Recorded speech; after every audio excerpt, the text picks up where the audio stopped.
As you probably know, rotary tattoo machine technology has come a long way in the last, say, decade or so. And there's a lot of new terminology thrown around. There are a lot of rotaries that perform one function really well and maybe do another one not as well. Some work well with cartridges, some don't. You know, what's the difference between a direct drive and something with give? Why do you want give? All these types of things. And so I've wanted for a while to take a deep dive into that subject here on Fireside Technique, but it's not really my wheelhouse. I tend to just buy a machine and learn how to use it and use it well. My buddy Ty Pilata, on the other hand, loves to buy new machines all the time and tear them apart and figure out what they do, what their functionality is, share his thoughts back with the machine builders to help them improve, things like that. So since this is something that really is in his wheelhouse, I invited him in to help us to dissect rotary tattoo machine technology and terminology. And this is the first episode in this series. So in this first one, we're just going to hit everything on the surface, get to know the terminology, what the differences in some of these machines actually are. Hope you guys enjoy it. Thanks. All right, so we get so many questions on rotaries, what we're using, what voltages we're running at, like what needle configurations. And so I invited you in because you're way better at this than I am, because you're, a little off when it comes to this stuff. You dive real deep. Yeah, special. You're a little special. So let's talk. So we have a spectrum of tattoo here. so we have a lot of machines here, but unfortunately we don't have right in front of us all of the types of machines we might review. We have several pin style machines here, and there's a lot more than that. This is just what happened to be with us when we're here at Hell City.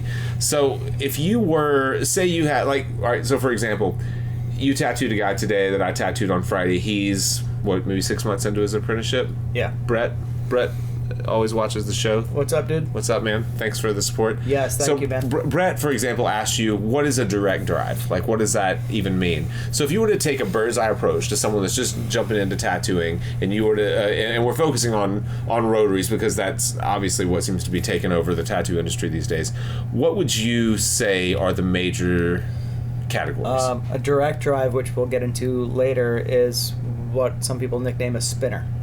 It is a drive bar connected to, if you're talking about cartridges, directly to the motor. There's no give, there's no dampening system. It doesn't back off at all. It just goes. Whatever it has to plow through, it makes a motion this way. You don't slow it down. Whether we connect a full needle bar for a liner or a shader to it, like you would on a Direct 2 from FK Irons, or the torsion bar from an Inkjecta. That is still, even though it has a little bit of snap, it's a direct drive. Anything that doesn't have a spring or rubber or any kind of dampening system, it's direct. It's going to hit 100%. It's not going to back off at all. Yeah. And those type of machines tend to give a smaller dot when it hits the skin than a machine with give.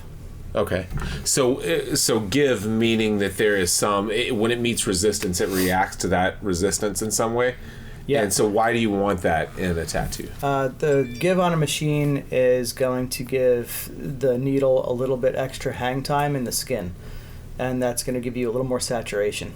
Okay. It's also going to leave a little bit bigger of a dot in most cases, depending on how much give you have. If you have a lot of give set, it'll still leave a smaller dot, but that's when you get into a point where it might not saturate as well. You might have it come back and it might heal a little light. So it's a balance. You can have too much give where you're not penetrating this deep enough. Yeah, deep enough. So you're just in the surface of the skin and the epidermis. Right. You're not penetrating. Right. So it's a balance of the direct drive. You don't have give, so it's in and out very quickly, right? Correct. Which makes a smaller dot. Whether people see that or not, like you once you use them enough, you see like this thing's leaving a finer dot. It's hitting hard, but it's in and out so fast. I'm not getting as much hang time in the skin to leave more pigment in the skin. I'm also just working off the needle tips. Okay. So when you're working with a direct drive, you're going more off of feel and wrist control, which is going to make you back off the skin a little bit, leave a little bit, use your wrist a little less. You're not going to whip your wrist and pack as hard. So you're going to work gently off the needle tips, which is going to make a smaller dot in general. Yeah. Great for black and gray work. Would it be fair to say that a direct drive also has a potential for more skin trauma than something with more give? If your hand isn't trained for it, you can do a lot of damage. Yeah. Because so So the resistance, the machine responding to the resistance of the skin is actually an effect that softens the hit of the machine and allows for you to move slower, more methodically, and get better saturation. Is that true? If the weight of the machine is correct on a machine with give, your needle's going to sit in the skin a little bit longer. So in essence, in your rotation, it's going to be in the skin a little longer with the give than it is going to be out of the skin. So it's going to leave a little bit more pigment, but also as it gives, the stroke length is going to shorten a little bit, and the spring or rubber is going to act as a secondary return.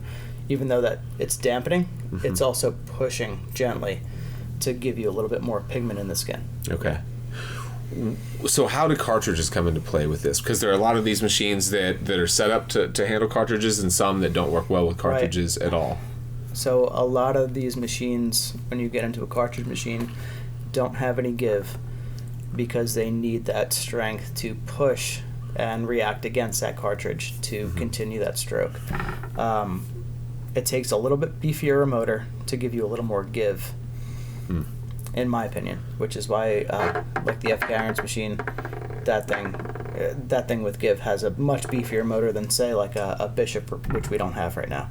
Those have tiny ass motors because they're cyclic. Okay. They don't need anything to push once something starts to give. They're just in and out of that stroke. Your flywheel on some of those rotaries as well, it's a counterweight to help push it through the skin. Like you'll see on an Ejecta, when that drive bar is going down, a brass weight is coming back around to give it the force to push it through that stroke. With a machine with give, the give actually shortens the stroke length. In turn, when you're in the skin and you keep that needle in the skin, it's a faster cycling, which is going to allow you more saturation. But with the way I always tell people, when you have give, you're creating resistance. Like in a Zion here, you have a spring, and in an Ego machine, you have rubber on some of their machines. In an old Stigma machine, you have rubber. Any one of those, whether it's rubber or a spring, when you start to give, it creates more resistance. So even though the stroke length is getting shorter, that rubber or that spring is pushing back. So your cartridge is pushing up, your force against the skin is pushing up, but your spring and your rubber is pushing back against that. So that, it allows you to stay in the skin longer, but it's also pushing back at you. So even though it's in the skin longer, leaving more pigment, it's giving it the force to pack it solid. So you'll always see on your machines with give that have the give set correctly, you will see a larger dot with the same needle than you will see with a machine that has zero give, unless you have too much needle hanging out. There's a fine balance. Okay. What are examples of machines that have a lot of give? And so, if you were to give brand names of direct drives that have no gives and machines that have a lot of give. We'll talk about Stigma, FK Irons. Those are the two that stand out to me that are real give machines. Okay. Everything that FK does is give related, except for their Direct 2. That machine has no give. Okay. I don't know what's making Bishop Rotary. Go ahead. You're good. I'm just trying to keep it from like... Bishop Rotary, they don't believe in give at all. Okay. But if you look at their pro teams, FK Irons has a lot more color guys. Bishop Rotary has a lot more black and gray guys. It has nothing to do with the region of the country they're in or the style of work they prefer. A no-give machine is a machine that's going to leave a smaller dot, which makes you rely more on your hand technique, which means you're going to have smaller dots because you're going into the skin with a lot of finesse and working just a little bit more off the tips of the needles, a little bit more off your wrist control, and a lot less aggressive a movement, which is better for your black and gray. Yeah. With a color machine that has give, you can essentially set at the back of your line or wherever you're going to go, you can drop that needle in, the machine's going to give a little bit, and you're just going to be able to work. And you're going to be able to work off of your tube tip instead of working off of your needle tip, which, when you're talking about color work, it's going to be a lot more consistent because you can rest that tube tip on the skin and you can do all your work while that thing's doing its give and pushing back at you and creating a great saturation, a great blend. You can build things up where you can pack them in solid depending on where you set your voltage and where you set your give. A little more technical, yes. Bishop will say, train your wrist. Why we don't believe in give. If you're doing a lot of build-ups, that's fine. Like Nico Hurtado, doing a lot of color build-ups. That's that technique where he's using his wrist and he's working slowly and he's building everything up. He doesn't need a machine with give. If you're going to work and do something that's blended or you're going to pack some solid color, give is going to get that job done way faster. Okay. So if you were a traditional Americana tattoo or a Japanese, someone that puts in solid lines, solid color, you're not reliant on multiple passes, building textures or layers over time, you would want more give? I would. You can also create that with a machine that has less give if it's a harder hitting machine. But now you're talking about a really hard hit that just gets in and out. Where your rotary spinners that Bishop creates, they are not hard hitting machines. That cyclic motion that they have, it's very smooth. It's going to leave a smaller dot. So another machine with very little give might have a tiny bit of dampening in its mechanism, but not a lot of give would be comparing to a Bishop to a Dan Kubin. Okay. Say like Dan's new DMC machine. That machine has a very small amount of give just because of the mechanism, but that is a hard-hitting machine that's made to pack. Versus a solid spinner which doesn't have a slap to it like a Bishop machine. They're both direct drives technically. The one is going to really beat color in. Dan's machines are designed to get the job done efficiently, fast. They're traditional machines, solid, real tattoos. Bishop's machines are going to give you more of a build-up on a black and gray style tattoo because of the style of the mechanism. That spinner is not created with a lot of force behind it, and that relies more on your wrist technique to make the job happen. Gotcha. Okay.